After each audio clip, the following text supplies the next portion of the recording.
ہے قول محمد قول خدا فرمان نہ بدلا جائے گا، بدلے گا زمانہ لاکھ مگر قرآن نہ بدلا جائے گا۔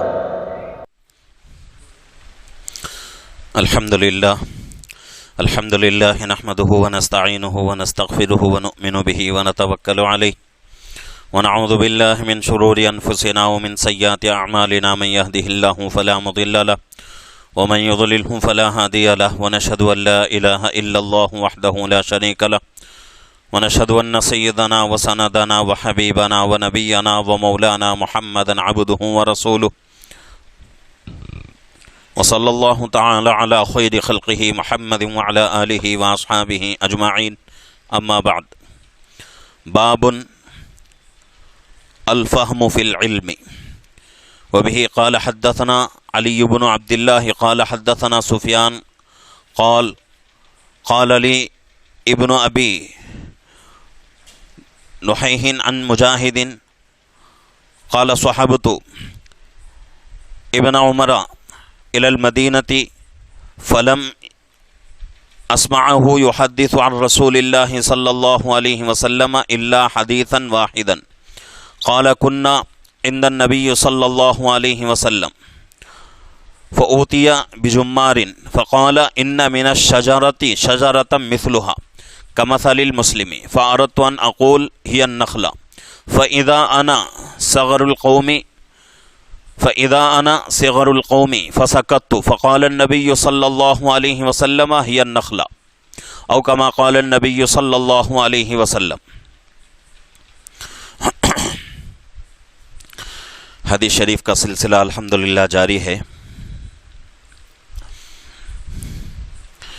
علم کے تعلق سے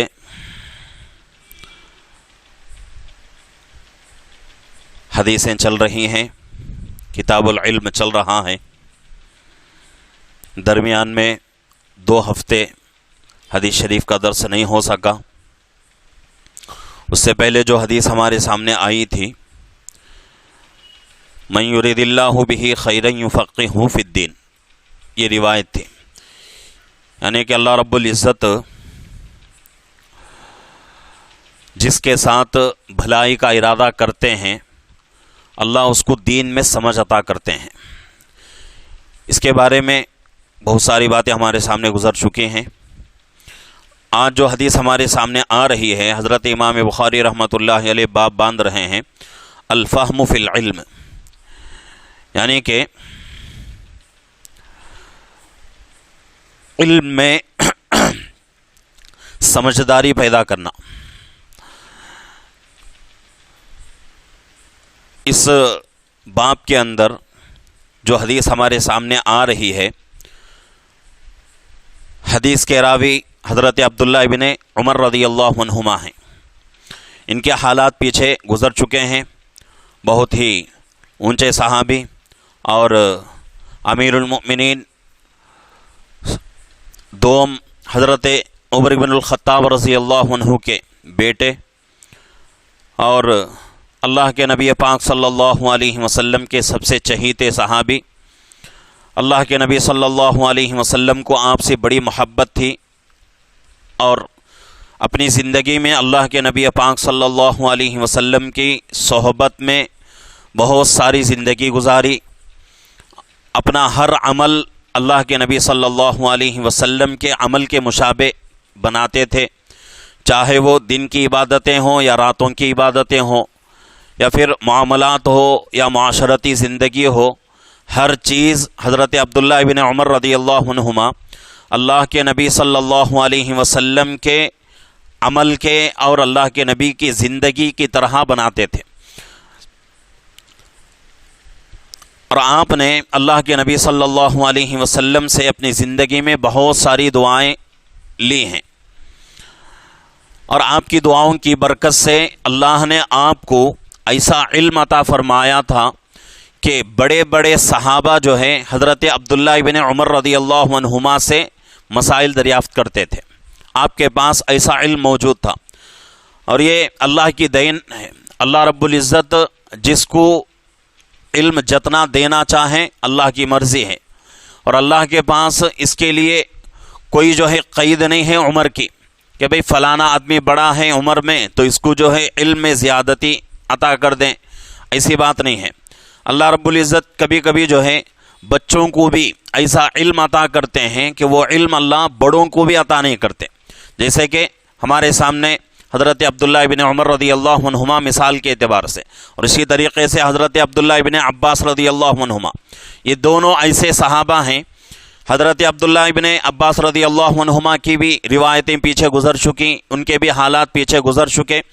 آپ قرآن کے ایسے مفسر تھے کہ حضرت عمر رضی اللہ عنہ بڑے صحابی، آپ کے خلافت کے زمانے میں آپ کی مجلس میں بڑے بڑے صحابہ موجود ہوتے تھے، بڑے بڑے صحابہ سے حضرت عمر رضی اللہ عنہ دین کے معاملے میں مشورے لیتے تھے، مسائل دریافت کرتے تھے۔ اس مجلس میں حضرت عمر رضی اللہ عنہ حضرت عبداللہ ابن عباس رضی اللہ عنہما کو بٹھاتے تھے۔ بعض صحابہ، بڑے صحابہ اعتراض بھی کرتے کہ بھئی ہم تو بڑے لوگ ہیں، بڑے لوگوں کے درمیان بچے کا کیا کام ہے؟ تو حضرت عمر رضی اللہ عنہ یہ حدیث، یہ جو ہے پیچھے یہ باتیں جو ہے گزر چکی ہیں کہ حضرت عمر رضی اللہ عنہ ایک مرتبہ جو ہے مجلس میں بیٹھے ہوئے ہیں، بڑے بڑے صحابہ ہیں، کسی بات کے اوپر جو ہے مسئلہ چل رہا تھا، باتیں ہو رہی تھیں، تو صحابہ نے دیکھا کہ بھئی مجلس کے اندر حضرت عبداللہ ابن عباس رضی اللہ عنہما بیٹھے ہوئے ہیں، صحابہ، بڑے صحابہ اعتراض کرنے لگے۔ تو حضرت عمر رضی اللہ عنہ نے اس اعتراض کا جواب اپنی زبان سے نہیں دیا، بلکہ عملاً اس کا جواب دیا۔ کیسے دیا؟ کہ ایک سوال اللہ کے نبی پاک صلی اللہ علیہ وسلم کی زندگی میں سورہ نصر اور اسی طریقے سے سورہ فتح، ان دونوں کی تفسیر حضرت عمر رضی اللہ عنہ نے صحابہ سے پوچھا۔ صحابہ سے جب پوچھا تو بڑے صحابہ جو تھے انہوں نے کہا کہ یہ جو ہے فتح مکے کی اس کے اندر خوشخبری دی جا رہی ہے۔ تو یہی سوال جو ہے حضرت عبداللہ ابن عباس رضی اللہ عنہما سے آپ نے پوچھا، تو حضرت عبداللہ ابن عباس رضی اللہ عنہما نے کہا کہ یہاں جو بتایا جا رہا ہے، یہاں جو ہے فتح مکہ مراد نہیں ہے، بلکہ اللہ کے نبی صلی اللہ علیہ وسلم کی آخرت کی زندگی مراد ہے، دنیا سے پردہ فرمانے کا یہاں جو ہے ذکر ہے۔ اسی کو جو ہے قرآن فتح کہتا ہے، قرآن کی زبان میں اس کو جو ہے فتح کہا جاتا ہے۔ تو یہ بات جب حضرت عبداللہ ابن عباس رضی اللہ عنہما نے بڑے صحابہ کی مجلس میں کہا تو حضرت عمر رضی اللہ عنہ نے کہا کہ بھئی دیکھو، علم جو ہے اس بچے کے پاس بہت زیادہ ہے، اس علم کی وجہ سے میں جو ہے اپنے مجلس میں اس بچے کو بٹھاتا ہوں۔ تو ایسا جو ہے اللہ رب العزت کا ایک اصول ہے کہ اللہ جو ہے جس کو چاہتے ہیں علم میں زیادتی عطا کرتے ہیں، اور جس کو اللہ علم میں زیادتی عطا کر دیں وہ اللہ کی دین ہے۔ اور اللہ کے یہاں جو ہے عمر کی کوئی قید نہیں ہوتی کہ بھئی فلانا آدمی بڑا ہے تو چلو اس کو جو ہے علم زیادہ دے دیں، فلانا آدمی چھوٹا ہے تو اس کی علم میں جو ہے کمی کر دیں، ایسی کوئی بات نہیں ہے۔ تو یہاں جو ہے یہ حدیث جو ہمارے سامنے آج آ رہی ہے، یہی حدیث جو ہے پیچھے گزر چکی ہے۔ تو پہلے جو ہے حدیث کا ترجمہ سنتے ہیں، اس سے جو ہے ہمیں پتہ چلے گا کہ پیچھے یہ حدیث جو ہے ہماری گزر چکی ہے۔ حضرت عبداللہ ابن عمر رضی اللہ عنہما سے بھی پہلے ایک راوی ہیں حضرت مجاہد رحمۃ اللہ علیہ، اور یہ تابعی ہیں، اور یہ ایسے تابعی ہیں کہ امی جان حضرت عائشہ رضی اللہ عنہ، حضرت عبداللہ ابن عمر، حضرت عبداللہ ابن عباس اور حضرت عبداللہ ابن مسعود اور ایسے بڑے بڑے صحابہ سے انہوں نے حدیث کا علم، قرآن کا علم لیا ہے۔ تو بہت بڑے جو ہے تابعی ہیں، اللہ کے نبی صلی اللہ علیہ وسلم کا زمانہ انہوں نے نہیں پایا، تابعی ہیں، صحابہ کا زمانہ انہوں نے پایا ہے، بڑے بڑے صحابہ کے یہ شاگرد ہیں۔ تو ایک فرماتے ہیں کہ حضرت مجاہد رحمۃ اللہ علیہ کہ میں حضرت عبداللہ ابن عمر رضی اللہ عنہما کے صحبت میں ایک مرتبہ مدینے کا سفر کیا۔ مدینے کا سفر میں نے حضرت عبداللہ ابن عمر رضی اللہ عنہما کی صحبت میں کیا۔ درمیان میں اب یہاں جو ہے یہ بیان نہیں کیا گیا، یہ جو ہے لفظ موجود نہیں ہے کہ بھئی ان کا سفر کہاں سے شروع ہو کر مدینے کو جا رہا تھا، اس کا جو ہے یہاں تذکرہ نہیں ہے. صرف حضرت مجاہد رحمۃ اللہ علیہ اتنا فرما رہے ہیں کہ میں نے اللہ کے حضرت عبداللہ ابن عمر رضی اللہ عنہما کے ساتھ ایک مرتبہ مدینے کا سفر کیا. فرماتے ہیں حضرت مجاہد رحمۃ اللہ علیہ، اس کو جو ہے بہت ہی جو ہے غور سے اور بہت ہی جو ہے ادب سے جو ہے سننے کی ضرورت ہے کہ اس چیز میں ہم لوگوں سے کبھی کبھی جو ہے غلطی ہو جاتی ہے، اس سے اپنی غلطی کی اصلاح کرنے کی ضرورت ہے. کیا فرماتے ہیں کہ میں حضرت عبداللہ ابن عمر رضی اللہ عنہما کے ساتھ مدینے کا سفر کیا، اور جب تک سفر ختم نہیں ہوا اس کے درمیان حضرت عبداللہ ابن عمر رضی اللہ عنہما نے سوائے ایک حدیث کے کوئی حدیث اللہ کے نبی کے طرف منسوب نہیں کی. یعنی کہ یہ نہیں، صرف ایک ہی حدیث میں نے اتنے لمبے سفر میں حضرت عبداللہ ابن عمر رضی اللہ عنہما کی زبان سے سنا کہ یہ حدیث جو ہے اللہ کے نبی نے اپنے زبان سے کہا ہے. یہی ایک حدیث تھی، اس کے علاوہ کوئی بات جو ہے ایسی میں نے نہیں سنی حضرت عبداللہ ابن عمر رضی اللہ عنہما کے فرماتے ہوئے کہ میں نے اس بات کو اللہ کے نبی سے سنا ہے، اللہ کے نبی اس طرح فرماتے تھے. اب یہاں جو ہے ہمیں اشکال ہو سکتا ہے کہ ابھی آپ نے کہا کہ حضرت عبداللہ ابن عمر رضی اللہ عنہ نے اپنا زندگی کا اکثر حصہ جو ہے اللہ کے نبی کے ساتھ گزارا، اور اللہ کے نبی صلی اللہ علیہ وسلم سے بڑی محبت تھی، اور اللہ کے نبی بھی آپ سے بڑی محبت کرتے تھے. جب ایسے صحابی ہیں تو یہاں اتنے لمبے سفر میں بہت ساری حدیثوں کو ذکر کرنا تھا، ایک ہی حدیث کو کیوں ذکر کر رہے ہیں؟ اور کوئی حدیث ذکر نہیں کر رہے ہیں یا کوئی بات جس کو حضرت عبداللہ ابن عمر رضی اللہ عنہما بولیں اور اس بات کو اللہ کے نبی کی طرف منسوب کریں، ایسی کوئی بات کا ذکر نہیں ہو رہا ہے. آخر کیا وجہ ہے؟ تو حضرات محدثین فرماتے ہیں اس میں احتیاط کا پہلو تھا، احتیاط کا پہلو تھا. کبھی ایسا نہ ہو کہ اللہ کے نبی صلی اللہ علیہ وسلم کے طرف میں بات کو منسوب کروں اور وہ بات سننے میں میرے کچھ گڑبڑی ہو، اور اس بات کو سننے میں کوئی جو ہے مجھ سے خطا ہو گئی ہو، کوئی بھول ہو گئی ہو، اور بھول کی وجہ سے میں ایک بات سن لوں اور ایک بات کوئی دوسری بات میں نقل کر دوں تو میں کیا ہو جاؤں گا؟ گنہگار ہو جاؤں گا. اس لیے کہ حدیث پیچھے جو ہے گزر چکی ہے.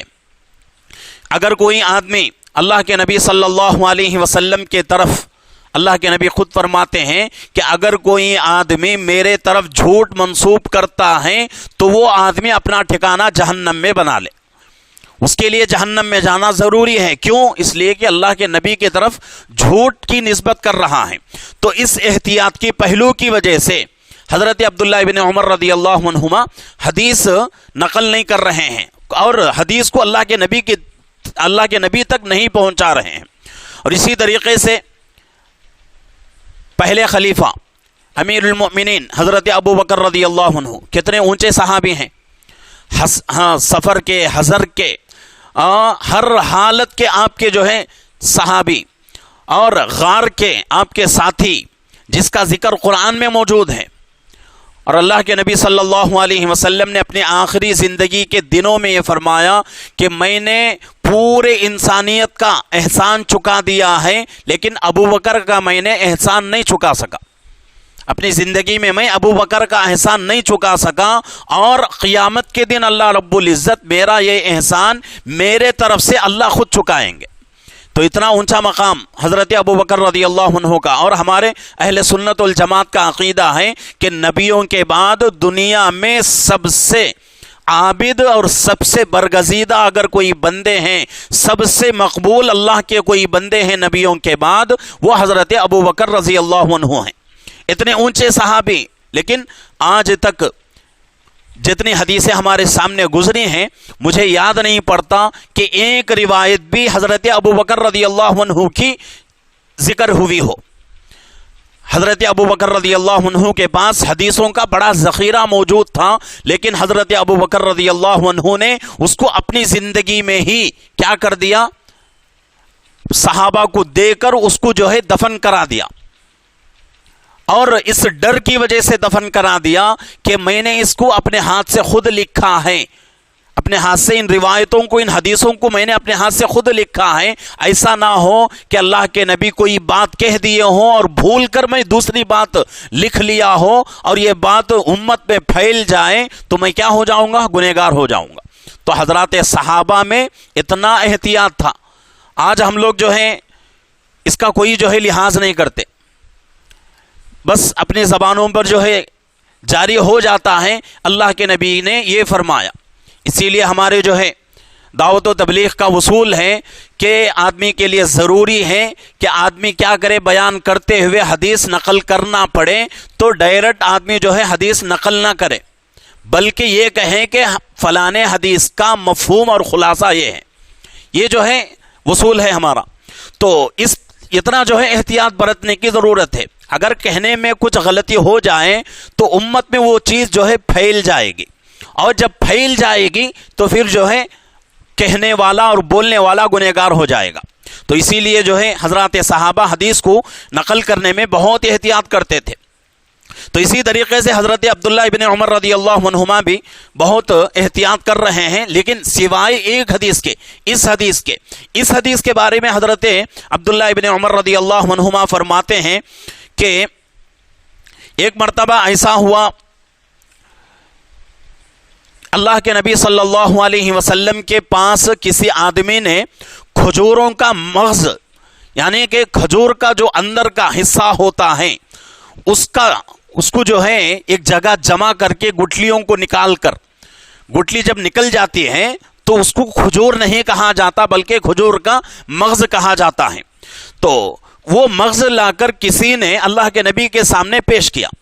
تو اللہ کے نبی صلی اللہ علیہ وسلم صحابہ کے درمیان میں یہ سوال کر رہے ہیں. فقال ان من الشجر شجرۃ مثلها كمثل المسلم. ایک درختوں میں ایسا ہے، اس کی مثال دے کر اللہ کے نبی فرماتے ہیں کہ وہ درخت مسلمان کی طرح ہے، وہ درخت مسلمان کی طرح ہے. بتاؤ وہ درخت کون سا ہے؟ تو یہاں جو ہے حضرت عبداللہ ابن عمر رضی اللہ عنہما فرماتے ہیں فَأَرَدْتُ أَنْ أَقُولَ هِيَ النَّخْلَ. میں نے ارادہ کیا کہ اس درخت کے بارے میں بول دوں کہ اللہ کے نبی وہ درخت کھجور کا درخت ہے، لیکن میں نے اس مجمع میں اپنی زبان نہیں کھولی. کیوں نہیں کھولی؟ اس لیے کہ اس مجمع میں سب سے عمر میں چھوٹا میں ہی تھا، عمر میں سب سے چھوٹا میں ہی تھا. اگر میں بول دوں گا تو مجھ سے بڑے بڑے صحابہ ہیں، ان کی اہمیت گھٹ جائے گی اور ان کی عزت کم ہو جائے گی. اس لیے میں نے کیا کیا؟ اپنے زبان کو بند کر لیا، میں خاموش ہو گیا. فسکت، میں خاموش ہو گیا. فقال النبی صلی اللہ علیہ وسلم ہی النخلہ. اللہ کے نبی صلی اللہ علیہ وسلم نے خود ارشاد فرمایا کہ وہ درخت کون سا ہے؟ کھجور کا درخت ہے. تو اس حدیث سے ہمیں جو ہے ایک ادب یہ بھی جو ہے سیکھنے کو مل رہا ہے کہ اگر کسی مجلس میں ہم لوگ بیٹھے ہوئے ہوں اور مجلس میں بڑے لوگ ہوں، علماء موجود ہوں، تو ان کے سامنے دین کی کوئی بات ان سے آگے بڑھ کر ہمیں بولنے کی اجازت نہیں.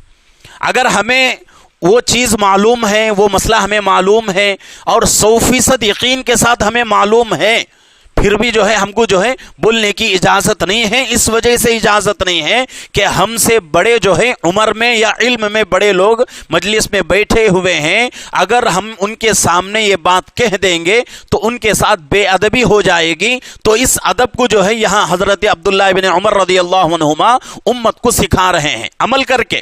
ایسا نہیں کہ بھئی اپنی زبان سے کہہ رہے ہیں، بلکہ عمل کر کے سکھا رہے ہیں کہ کیا کرو اگر کسی مجلس پہ تمہارا جو ہے شریک ہونے کا اتفاق ہو جائے، کوئی بات آ جائے، تو تم سب سے پہلے جو ہے اپنی زبان نہ کھولو. تم سے بڑے بڑے لوگ اگر موجود ہوں تو پہلے وہ لوگ بولیں، اس کے بعد تمہیں جو ہے اجازت ہے بولنے کی.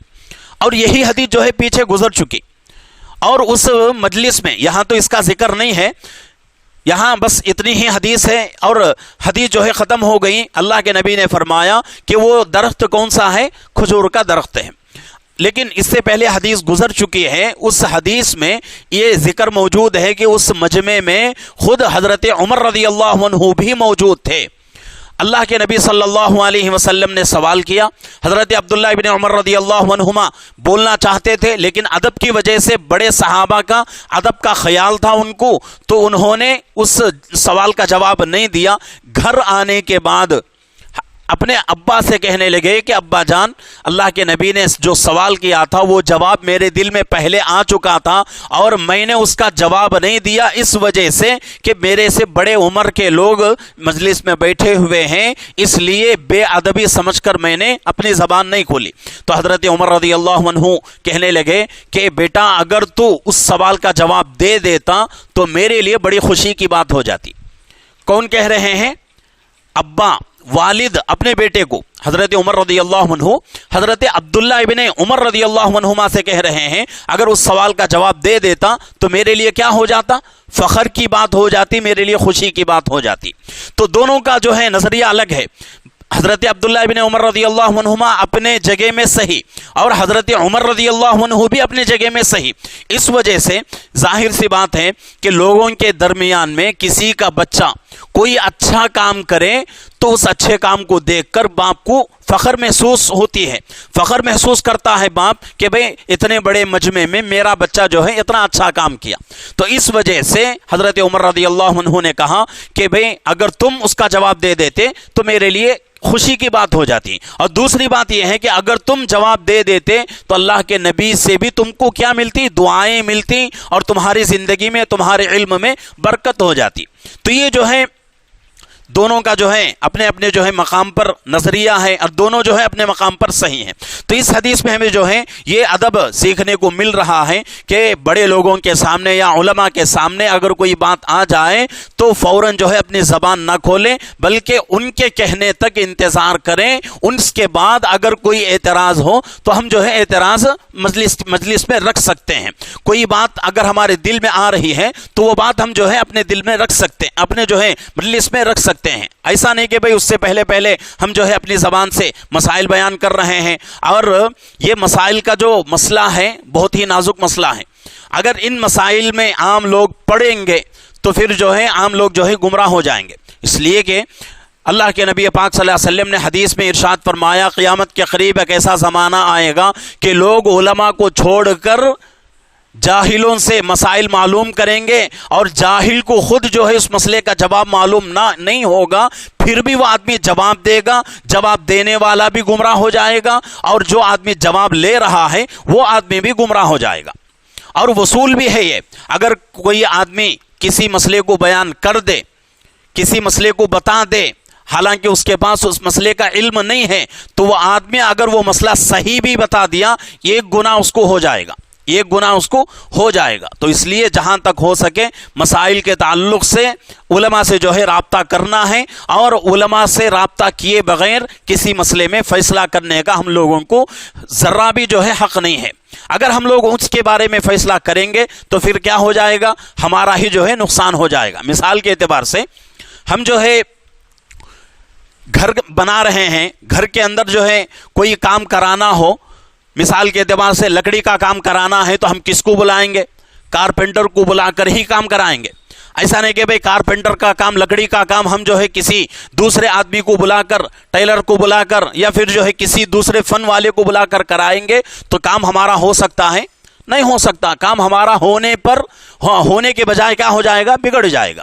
تو اسی طریقے سے دین کا مسئلہ کس سے معلوم کرنا ہے؟ علماء سے ہی معلوم کرنا ہے. اگر ان کے علاوہ کسی دوسرے سے پوچھنا شروع کر لیے تو پھر کیا ہو جائے گا؟ فائدہ ہونے کی جگہ نقصان ہو جائے گا, ہم خود جو ہے گمراہ ہو جائیں گے. تو اس لیے بہت ضروری ہے کہ آج کے زمانے میں مسائل جو ہے علماء سے معلوم کرنے کی کوشش کریں, علماء سے جو ہے اپنا رابطہ مضبوط رکھیں. اس سے ہمارے ایمان کی حفاظت ہوگی انشاءاللہ. اگر ہم نے اس پرفتن دور میں علماء سے رابطہ نہیں کیا اور کوئی مسئلہ ہو تو علماء سے ہم نے جو ہے نہیں پوچھا, اپنی مرضی سے کرتے رہے یا پھر جو ہے فلانے آدمی سے پوچھتے پڑے رہے تو پھر جو ہے ہمارا نقصان ہو جائے گا. جیسا کہ رمضان میں بھی جو ہے میں نے اس کا جو ہے اس کے اوپر اشارہ کیا تھا کہ سوشل میڈیا کا زمانہ ہے، اور اس زمانے میں ایسے ایسے لوگ جو ہے سوشل میڈیا پر موجود ہیں، اور ایسے ایسے لوگ جو ہے مسائل بیان کر رہے ہیں جو خود عالم نہیں ہیں اور ان کے پاس خود جو ہے مسائل کا علم نہیں ہے. ایک دن اپنی زندگی میں انہوں نے کسی مدرسے میں جا کر تعلیم حاصل نہیں کی. ایسے لوگ جو ہے آج جو ہے عالم بن کر سوشل میڈیا پر کام کر رہے ہیں، اور امت جو ہے ان کے پیچھے بھاگ رہی ہے، اور بھاگ کر کیا کر رہی ہے، اپنا جو ہے سب کچھ ختم کر رہی ہے. تو ایسا ہی جو ہے ہوتے ہوتے ایک فتنہ آج جو ہے ہمارے آندھرا اور تلنگانہ میں شروع ہو چکا ہے.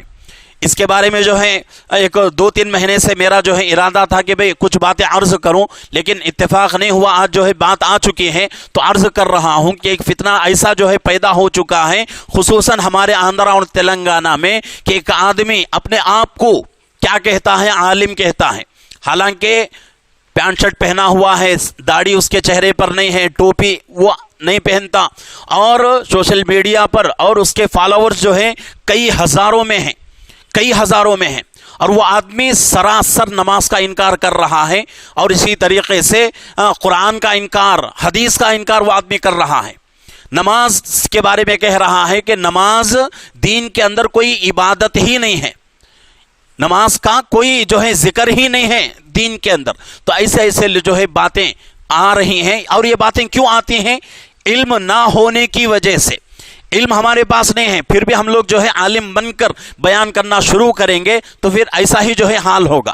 تو اس لیے ضروری ہے کہ ہم جو ہے کوئی مسئلہ اگر ہمارے سامنے ہو تو کسی عالم سے، کسی جو ہے مفتی سے معلوم کریں، تب جا کر ہمارا وہ مسئلہ جو ہے حل ہو سکتا ہے. ورنہ اگر ہم جو ہے ان کے پیچھے پڑے رہیں گے تو ہمارا بھی جو ہے ہماری آخرت برباد ہو جائے گی. جو کہہ رہا ہے وہ پہلے سے ہی وہ آدمی جو ہے گمراہ ہے، ہم کو بھی وہ آدمی جو ہے گمراہ کر دے گا. تو اس لیے ضروری ہے کہ اس پرفتن دور میں اپنی جو ہے آخرت کی فکر کریں اور اپنے ایمان کی فکر کریں. ٹوٹی پھوٹی ہم سے جو ہے عبادتیں ہو رہی ہیں، عبادتوں کا حق ہم سے ادا نہیں ہو رہا ہے، لیکن ان چیزوں کی وجہ سے وہ عبادتوں کا ثواب بھی ختم ہو جائے گا.